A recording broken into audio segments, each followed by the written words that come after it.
The next step, which we'd really like to see, is when people have a piece of evidence and they're going to bring a piece of research into their school, not only have you taken those steps to try and make sure you've given it the best chance of success, we take the obligation to find out whether it made a difference.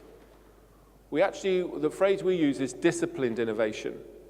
So we innovate, but we do it under the conditions of a disciplined innovation. Now that means that you've got to test its effect in your school.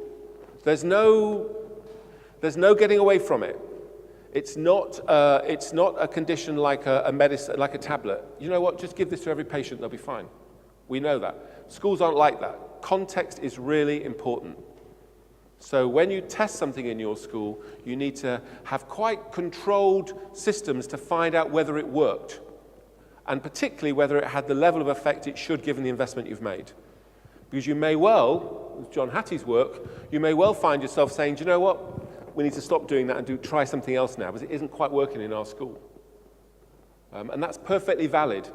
Usually, I think we bring something to bear, we put it to work, and it either just withers on the vine, and we give up with it, and we move on to something else, the initiative kind of overload, let's try something else now, I've had enough of that. Or, it just falls away because people can't be bothered anymore. We've got to know whether it's made a difference. And what we've been doing there, what made it work, how can it be improved next time? Can we demonstrate, in my example, that our readers are making progress? And not only that, they will make progress if you give them more but are they making the progress that's a decent return on your investment? Are they making as much progress as they should, given the amount of attention, time, and resources you're giving to them?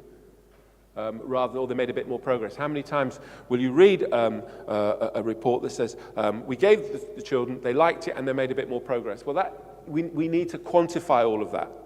And so what we've done there with the University of Durham again is we've created an instrument called the Do-It-Yourself Evaluation Guide, which is essentially, and someone at an early event was talking about the fact they'd used it to bring together the evidence of approach they've used in their school. At your school level, it provides the instruments, the tools, the resources to conduct a study to find out what difference did it make here. That discipline that I was talking about earlier. The final step I wanted to mention was